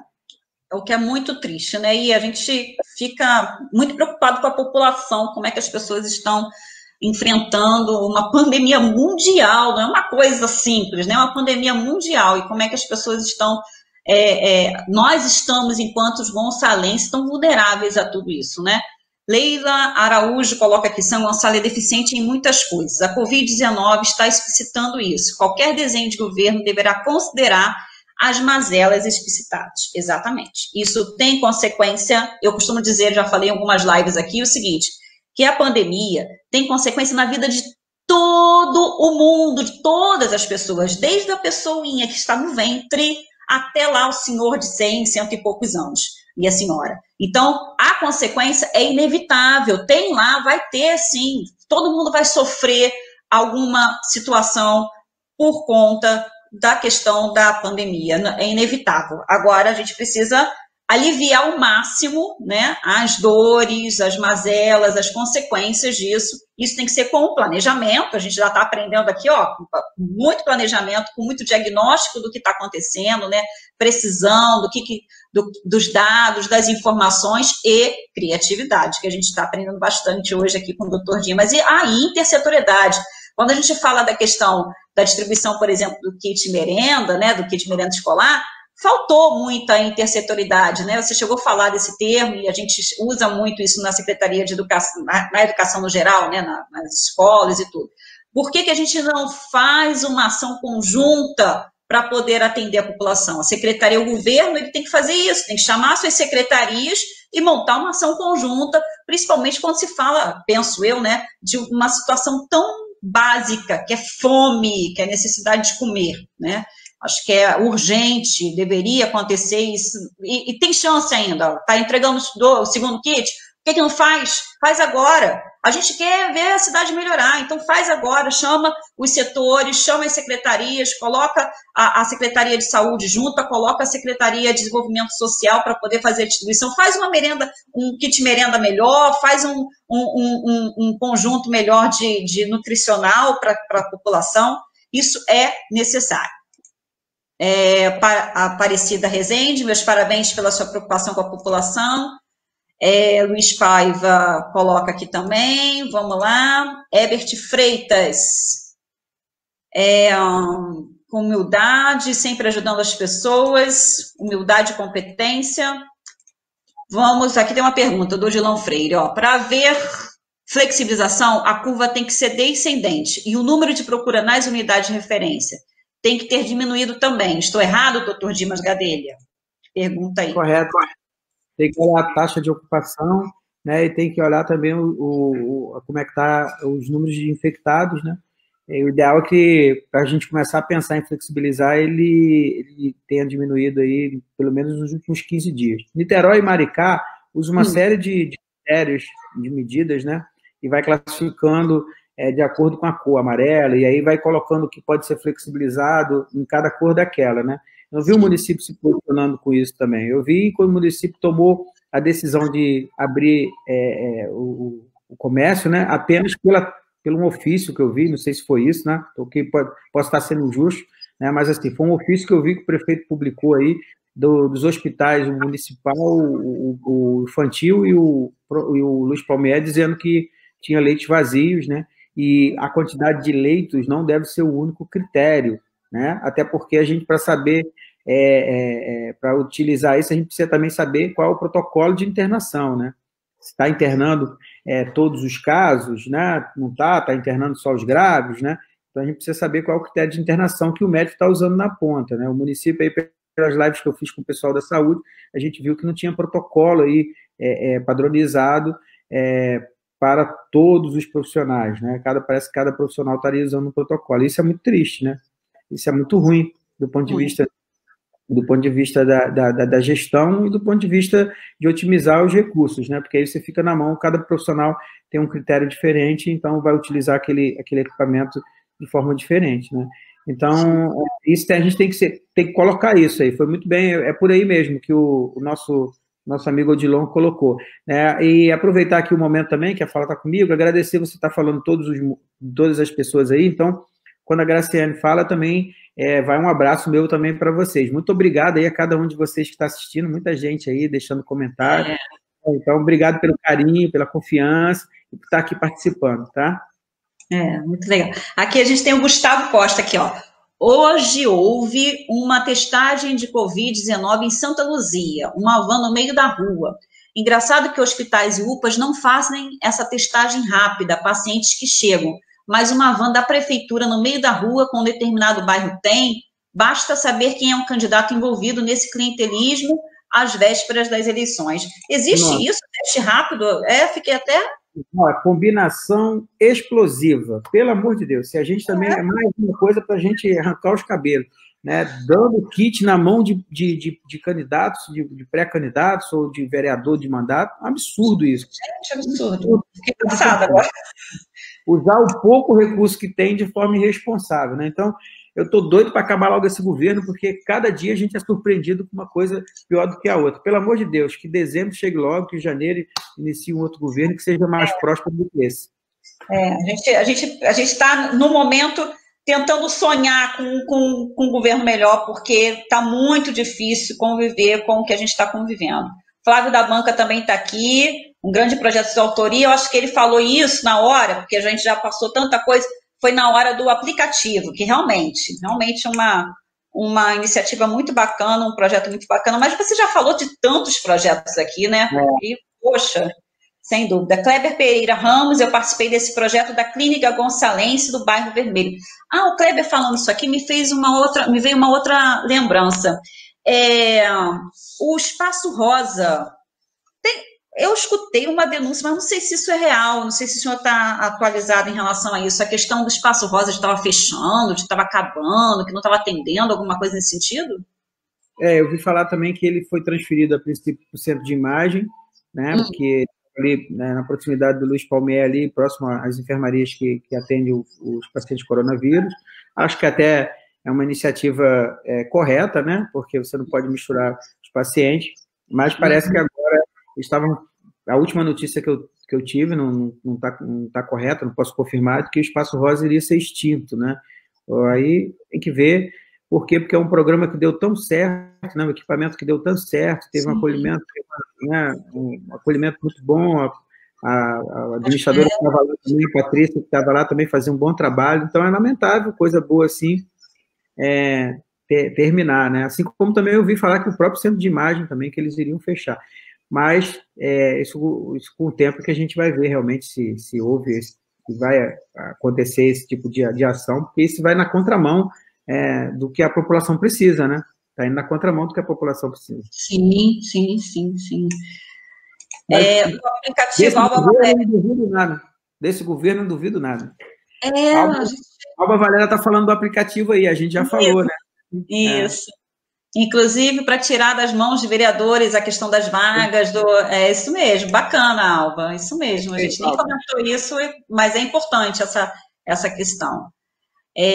Temos aqui o Kleber também, peraí, aqui a gente tem, o Edson cobriu a gente aqui, tá?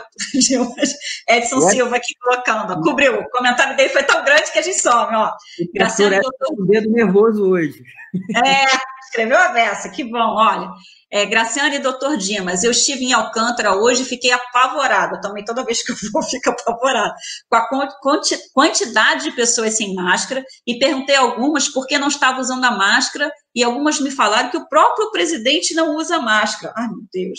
E só começou a usar porque a mídia começou a oportuná-lo muito. E outras me falaram que não usa porque não vai deixar de comprar leite e comida para comprar máscara, que máscara não se come sem comida. O fantasma deveria distribuir máscara e álcool gel, e não passa. Acho que é isso, acho que eu li certo. Complicado, Edson, muito complicado. Eu acho que o Brasil foi um dos poucos países do mundo, se não o único, né, que teve a politização desse coronavírus, que atrapalhou muita gente, né? É lamentável o presidente do país, lamentável agir dessa forma, minimizando a crise, né? A gente está com mais de 50 mil mortes aí, né? Se a gente não controlar a doença, e pelo visto a gente não vai conseguir controlar com essa flexibilização já agora tão precoce, né? A gente pode dobrar esse número, tá?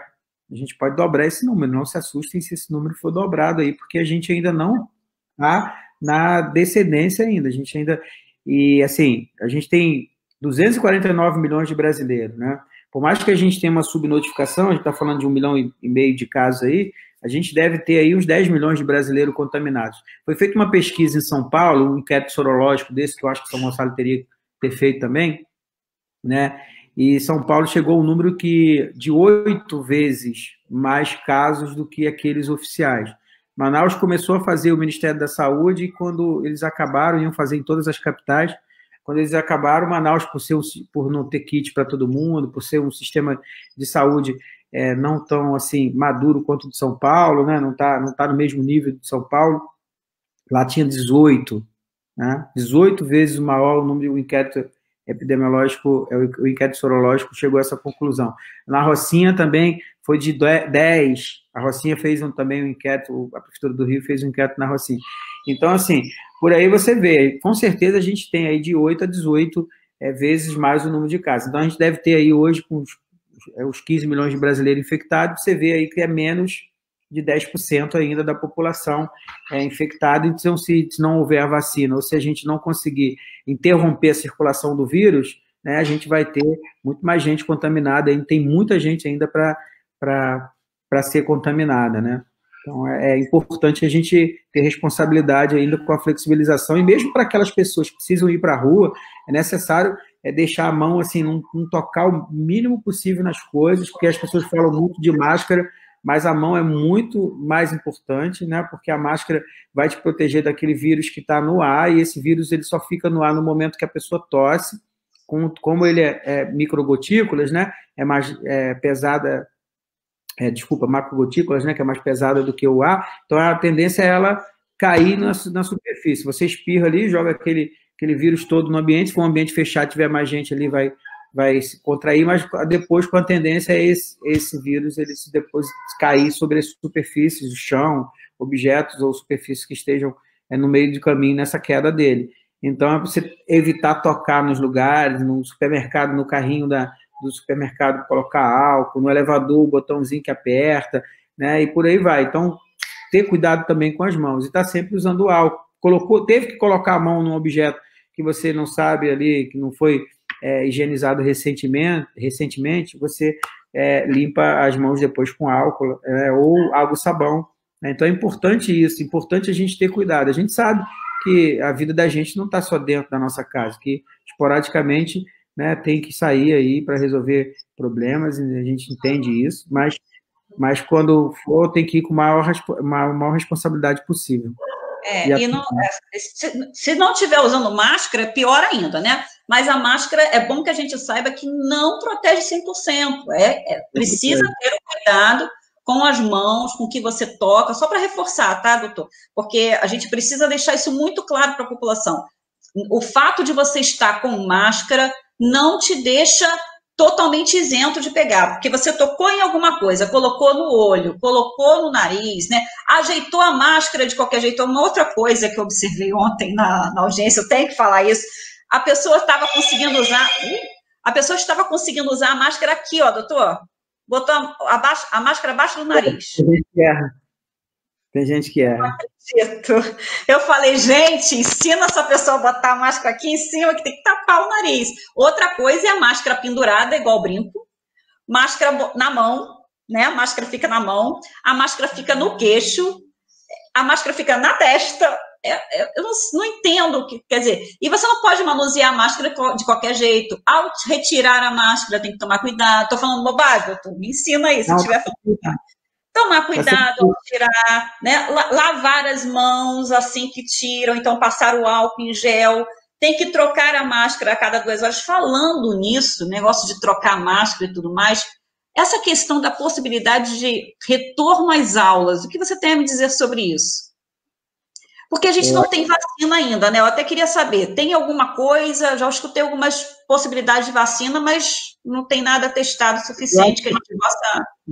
Segurança completa, a gente só vai ter depois que tiver a vacina. Né? Até lá a gente tem esse medo, a gente precisa se organizar, né, da melhor forma possível. Por exemplo, essa questão, eu vi o reitor da Universidade Federal Fluminense, ele já deu uma declaração dizendo que não tem aula presencial enquanto não tiver vacina. Sim. Ele vai continuar com as aulas à distância, então eu achei muito prudente da parte dele isso, porque com certeza a sala de aula é um local de aglomeração, né? Então, eu acho que a gente deveria tomar esse exemplo da UFRJ como um todo, né? E se por acaso a gente voltar, fazer, de repente, rodízio de alunos, né? Enquanto um está tendo um tema à distância, o outro está na sala de aula assim, com o mínimo de aluno possível, né? Se for realmente extremamente necessário aí, se as pessoas que pensam essa política de saúde achar, não, a gente precisa, senão o dano disso a médio e longo prazo vai ser muito grande e tal, então que seja feito dessa forma. Agora, se puder, né, fazer como o da UFRJ fez, seria a forma mais segura e mais tranquila. Né? Então, eu penso dessa forma. Né? Assim como também os coletivos, né, os ônibus. Eu dei em São Gonçalo hoje, vi os ônibus tudo cheio. Isso é um desafio também, a gente pensar como é que vai ser esses ônibus até quando tem a vacina, né? Como é que a gente equaciona essa conta? Né? De um lado, você tem um empresário que precisa ter lucro, né? A gente sabe que ele precisa ter lucro, a gente também aqui não é nenhum leviano, né? Agora também tem que ser um lucro controlado, né? Mas do outro lado, você tem um ônibus lotado, você não pode, você tem ali, você também não tem que ter uma equação nisso aí, qual é o percentual que o ônibus, qual é o distanciamento, né? Quantas pessoas o ônibus... Isso o município também tem que ficar atento, isso não é só uma política de Estado, né? O município também tem que ficar atento. Então, a gente tem esses desafios aí, né? Para poder pensar como é que vai ser essa vida da gente agora, enquanto não tem a vacina, porque, com certeza, segurança total só tem 2 formas, ou depois que todo mundo adoecer, né? Processo de seleção natural, ou depois da vacina. Né? O primeiro que a gente espera que não aconteça, né? O primeiro que a gente espera que não aconteça. Uhum. Porque são danos, além dos danos da pessoa que contraiu, da pessoa que morreu, tem os danos psicológicos, emocionais, tudo isso interferindo aí, né? Que é muito triste a gente pensar. Regina Sim. Coloca... Pois não? Você ia falar, doutor? Não. Regina Meville coloca aqui, muitos amigos com suspeita de contaminação de Covid tiveram que pagar para fazer o teste sorológico, mais de R$200, totalmente fora da realidade da população de São Gonçalo. Não teve nenhuma preocupação por parte da atual gestão da testagem em massa. Sabe alguma coisa sobre isso? Quer comentar? A gente já falou mesmo, né? Eu acho que se tivesse que eleger uma prioridade aí, né? Claro que a gente sabe que ofertar leitos com complexidade e com estrutura para atender os pacientes, aumentando o número de leitos, é a prioridade número 1. Mas fora desse campo de aumentar, de equipar os hospitais, né, e ampliar o número de leitos, se a gente tivesse uma prioridade aí que escolher, era testar o máximo de pessoas possíveis, né, de ideal a população inteira. Né? Então, eu concordo com ela, R$200 é muito, né? Tem família que não tem isso para viver, para passar o mês inteiro, né? Quem dirá para pagar um teste, né? E aí concordo com o que ela falou, acho que é por aí mesmo, mas assim, o município recebeu muito recurso, né? Eu vi aí portarias do governo federal, né? Transferindo recurso para o município. Se pudesse priorizar esse teste, tivesse priorizado essa testagem, né? Seria importante.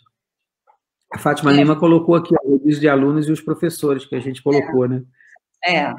Eu ia colocar isso também e acho legal ela ter colocado, por isso que eu parei aqui. Porque quando a gente pensa nos alunos, no rodízio dos alunos, em todo o protocolo de atendimento, de distanciamento, a gente não consegue, eu tenho muita dificuldade de visualizar isso na nossa rede municipal, né, nas escolas municipais. A gente tem escolas com espaços muito pequenos de sala de aula, com uma quantidade enorme de alunos, fora que o professor é aquele. Além do professor, toda a comunidade escolar, ou seja, o porteiro, a direção, o orientador pedagógico, então toda a equipe que está ali na escola, ela tem que estar todo dia, né? Como é que ela vai atender todo dia? Senão ela mesma vai ser a que vai passar, ela mesma vai passar para o aluno a contaminação. De repente, se ela for contaminada por um, ela vai passar para o outro. Então, é uma complexidade muito grande pensar no retorno. Comentou, né? O ideal, né? Principalmente para vocês aí que conhecem melhor a política de educação, né?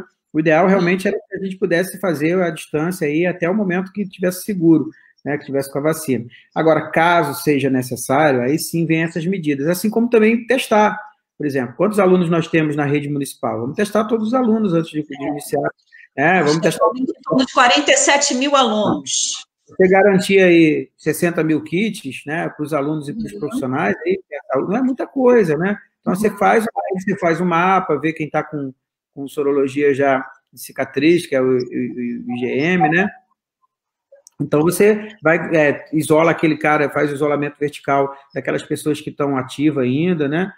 E tem muito cuidado com quem não pegou ainda, né? Porque quem não pegou ainda também tem que ter cuidado. Então, tudo é planejamento, programação, é eleger critérios, né? O que a gente vem falando aqui. Eu acho que não é o momento ainda, na minha opinião, mas entendo que se for, né, se os especialistas na área da educação dizem realmente que não, olha, se a gente tem até um determinado ponto, a gente consegue segurar aqui a qualidade. Depois daqui a gente vai ter prejuízo a médio e longo prazo.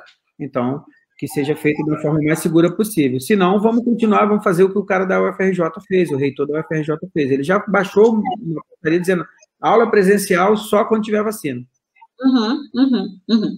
Mas quando a gente fala, hoje o município, a escola municipal está com a aula suspensa, a gente está com atividades remotas para apenas como sugestões, cada escola está agindo da forma que a sua comunidade melhor recepciona isso e tudo mais.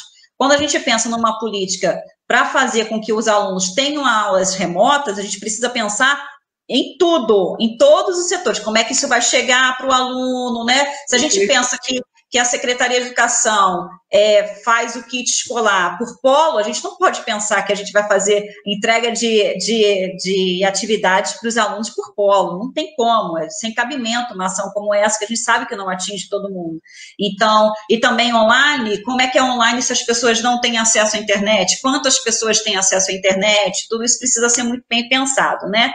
E intersetoriedade, né? Tem que ter as outras secretarias juntos, que não adianta chegar e falar assim, ó, abriu escola, se vira aí, professores. Não, tem que ter a equipe de saúde junto, tem que estar todo mundo monitorado, todo mundo adequado, né? Com todas as suas e com as informações sendo cruzadas a todo tempo, para que isso não vire uma grande loucura, né? Um risco enorme que as pessoas vão sofrer.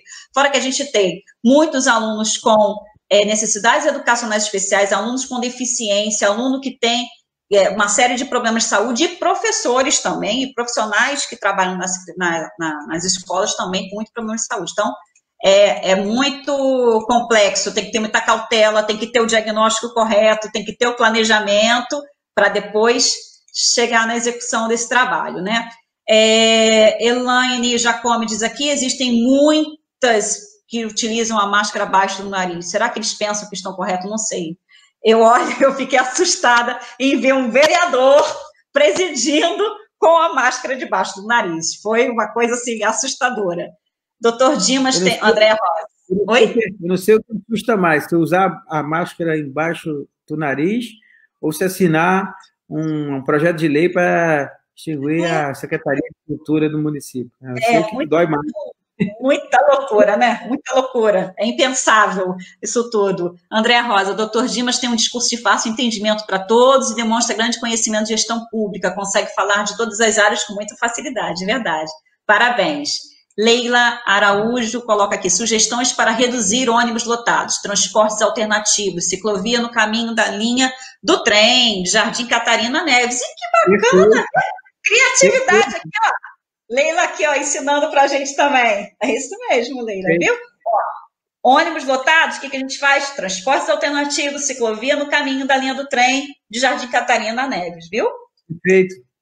Esse muito é um projeto de papel, né? A cidade precisa desse projeto o mais rápido possível, né? Obrigado pela participação, Leila. É isso mesmo, você tem razão. Elaine Jacome, infelizmente estamos largados no total, saúde, educação, cultura, enfim, São Gonçalo está totalmente largado. Silma, sou professora, Silma Adriana Rodrigues, sou professora e meus alunos são muito carinhosos, será impossível manter o distanciamento, sou do grupo de risco, ainda tem isso. Ainda tem isso, né? A gente conversou numa live sobre isso, criança de educação infantil, tem uma situação, você tem filho pequeno, né, sua filha é pequenininha, né? Criança adora abraçar, beijar, e a gente também adora abraçar, beijar a criança, né, e a criança faz assim, ela come um pedaço do pirulito, chupa o pirulito, ou come um pedaço da bala e dá outro pedaço para você. Come, dá para o coleguinha. Olha que, como é que a gente consegue. A gente tem uma série de hábitos dentro da educação infantil, de senta no chão, de levanta, de faz rodinha, né, de abraça o amiguinho, que é muito complicado a gente pensar essas práticas acontecendo hoje, nessa realidade, infelizmente, que a gente está vivendo, né? Doutor Dimas, o Luiz Paiva agora. Vi nos noticiários que os anticorpos adquiridos pela contaminação do Covid só têm uma duração no organismo por 3 meses. Será verdade? Olha, muito cedo para a gente falar isso. Nem que vai ter que o anticorpo dá imunização permanente, né? E que também só dá durante 3 meses. É muito cedo ainda, tem muito estudo ainda, e não dá para a gente afirmar, né? A gente viu aí a guerra que foi da cloroquina, né?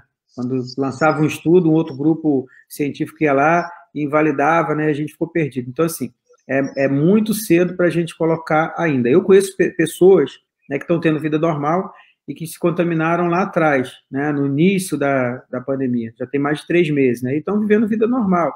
Então, assim, é muito cedo para a gente falar isso, tá, pai? É irresponsável chegar aqui para você e falar, não, só dura 3 meses, né? Medicina não é matemática, né? Então, por que uma pessoa desenvolve a doença, né, de forma leve, chegando até ficar assintomática, e a outra pessoa que mesmo que não tenha doença de base nenhuma, outras doenças, ou seja, tenha outras comorbidades, né, por que ela chega lá a desenvolver a forma grave vindo até o óbito, né? Então, assim, não é matemática, não dá para a gente conhece muito pouco, uma doença muito nova, não tem nem 1 ano ainda, né, tem pouco mais de 6 meses, e a gente está aprendendo com a história, né, aprendendo com o dia a dia. Então, ainda não dá, você sabe que em ciência as verdades não são absolutas, né? São relativas. Então, esperar mais um pouquinho para que a ciência vá desvendando essa doença com mais calma. Eu não acredito nisso, não. Tá? E acho que, assim, o vírus, ele muda, ele tem um poder, ainda mais o vírus que é RNA, né? Esse vírus é um vírus RNA. A gente tem o DNA e o RNA. O vírus RNA, ele muda com mais facilidade ainda, né? Então, ele pode sofrer mutação igual o vírus, né? Todo ano a gente toma uma vacina diferente porque aquele vírus ele mudou, né? Ele mutou, e para enganar o teu organismo, ele mutou. Então, pode ser que aconteça isso também, mas eu acredito sempre no sistema imunológico, porque, né, a criação ela é completa, então, assim, acredito que o vírus possa mudar, e aí daqui a 3 meses ele está sob outra forma e tapear seu sistema imunológico. Mas ainda é cedo para a gente falar sobre isso com certeza. Segurança, né? Uhum. Nossa. Odilon Freire, e os familiares com comorbidades e idosos, como ficar no regresso dos filhos e netos? Uma população de baixa renda, como faz? É aquilo que a gente conversou. Complicado demais. Atividades remotas não vai atingir a todos, a Fátima Lima está dizendo aqui. Odilon diz que só quando tiver vacina. Flávio da Banca também participa aqui, ó. Graciane Dimas, se possível voltar às aulas, seriam aulas alternadas de segunda a sábado, um dia um grupo, outro dia outro grupo de crianças, para não prejudicar os dias letivos. Mas aí é aquilo que a gente conversou, Flávio. É complicado isso, porque quem trabalha no local são as mesmas pessoas. Não dá para fazer rodízio de professor, rodízio, até porque a gente tem até carência. Quando a gente fala do município de São Gonçalo, da Secretaria Municipal de Educação de São Gonçalo, a gente tem carência de profissionais de educação. Então, mais grave ainda fica, mais difícil. E o trabalho com autista também. É isso mesmo, gente. Vamos chegando ao fim da nossa live de hoje, né? Porque a gente precisa ir terminando aqui. A gente já está com 1h48 aqui de live. Eu queria pedir para o Dr. Dimas deixar um recado aqui para os nossos gonçalenses. Em primeiro lugar, te agradecer novamente aí pelo espaço, dizer ao pessoal que está assistindo aí que estou disponível para a live, me convidem, tá? Vamos falar sobre o município. Eu tenho muita vontade, tenho muito desejo, né? Como diz lá o nosso ex-presidente Lula, né? Tenho tesão de falar sobre o nosso município, né? Então me convidem para a live, estou aberto aí. Já é a segunda que a gente faz aqui, a gente ficou quase 2 horas aqui falando, estou vendo no reloginho aqui, é muito bom falar sobre o município. É exatamente essa troca de experiência que permite essa inovação, permite essa criatividade, é a gente escutar, escutar as pessoas, né, ouvir o que elas têm a dizer, porque todo mundo tem o que contribuir, todo mundo conhece um pouco da realidade do mundo em que nós vivemos, do seu campo, né? E a gente sabe a questão da cegueira situacional, às vezes no nosso campo a gente não consegue enxergar tudo, né? E o outro sujeito está num outro cenário diferente, ele consegue ter uma visão diferente da nossa, né? Isso faz parte dos conceitos de planejamento. Então, é importante esses espaços aqui, então estou me colocando à disposição. Agradecer a todos, a gente não consegue falar o nome de todos, mas a gente leu aqui, viu quem estava participando, né? A todos que estavam participando, obrigado pelo carinho, pela confiança, né? Com certeza aí foi muito válido. E a mensagem que eu deixo é aquela que eu já falei aqui durante a minha fala, né? Daqui a eleição vai ser em novembro, né?